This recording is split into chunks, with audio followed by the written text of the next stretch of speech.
आप सभी को जय मसीह की द बाइबल पोर्शन में आपका स्वागत है। हमारा आज का वचन है रोमियो की पत्री 3 अध्याय। अतः यहूदी की क्या बड़ाई या खतनी का क्या लाभ, हर प्रकार से बहुत कुछ। पहले तो यह कि परमेश्वर के वचन उनको सौंपे गए। यदि कुछ विश्वासघाती निकले भी तो क्या हुआ? क्या उनके विश्वासघाती होने से परमेश्वर की सच्चाई व्यर्थ ठहरेगी? कदापि नहीं, वरन परमेश्वर सच्चा और हर एक मनुष्य झूठा ठहरे, जैसा लिखा है, जिससे तू अपनी बातों में धर्मी ठहरे और न्याय करते समय तू जय पाए। इसलिए यदि हमारा अधर्म परमेश्वर की धार्मिकता ठहरा देता है तो हम क्या कहें? क्या यह कि परमेश्वर जो क्रोध करता है अन्यायी है? यह तो मैं मनुष्य की रीति पर कहता हूँ, कदापि नहीं। नहीं तो परमेश्वर कैसे जगत का न्याय करेगा? यदि मेरे झूठ के कारण परमेश्वर की सच्चाई उसकी महिमा के लिए अधिक करके प्रकट हुई, तो फिर क्यों पापी के समान मैं दंड के योग्य ठहराया जाता हूँ? हम क्यों बुराई न करें कि भलाई निकले, जैसा हम पर यही दोष लगाया भी जाता है। और कुछ कहते हैं कि इनका यही कहना है, परंतु ऐसों का दोषी ठहराना ठीक है। तो फिर क्या हुआ? क्या हम उनसे अच्छे हैं? कभी नहीं, क्योंकि हम यहूदियों और यूनानियों दोनों पर यह दोष लगा चुके हैं कि वे सब के सब पाप के वश में हैं। जैसा लिखा है, कोई धर्मी नहीं, एक भी नहीं, कोई समझदार नहीं, कोई परमेश्वर का खोजने वाला नहीं।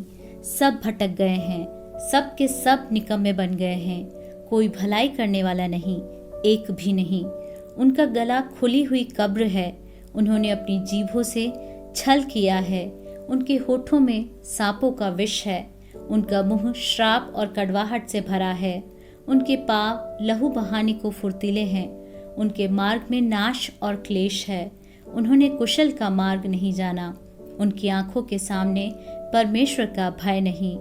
हम जानते हैं कि व्यवस्था जो कुछ कहती है उन्हीं से कहती है जो व्यवस्था के अधीन है, इसलिए कि हर एक मुंह बंद किया जाए और सारा संसार परमेश्वर के दंड के योग्य ठहरे।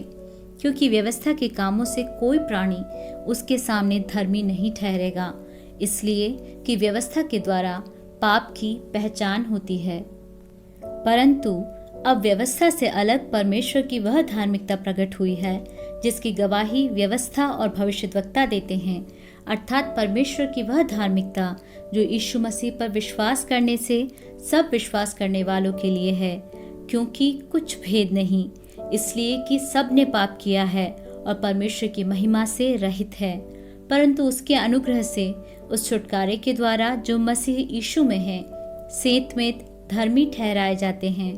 उसे परमेश्वर ने उसके लहू के कारण एक ऐसा प्रायश्चित ठहराया जो विश्वास करने से कार्यकारी होता है कि जो पाप पहले किए गए और जिन पर परमेश्वर ने अपनी सहनशीलता के कारण ध्यान नहीं दिया, उनके विषय में वह अपनी धार्मिकता प्रकट करे, वरन इसी समय उसकी धार्मिकता प्रकट हो कि जिससे वह आप ही धर्मी ठहरे और जो यीशु पर विश्वास करे उसका भी धर्मी ठहराने वाला हो। तो घमंड करना कहाँ रहा? उसकी तो जगह ही नहीं। कौन सी व्यवस्था के कारण से? क्या कर्मों की व्यवस्था से? नहीं, वरन विश्वास की व्यवस्था के कारण। इसलिए हम इस परिणाम पर पहुँचते हैं कि मनुष्य व्यवस्था के कामों से अलग ही विश्वास के द्वारा धर्मी ठहरता है। क्या परमेश्वर केवल यहूदियों ही का है? क्या अन्य जातियों का नहीं? हाँ, अन्य जातियों का भी है, क्योंकि एक ही परमेश्वर है जो खतना वालों को विश्वास से और खतना रहितों को भी विश्वास के द्वारा धर्मी ठहराएगा।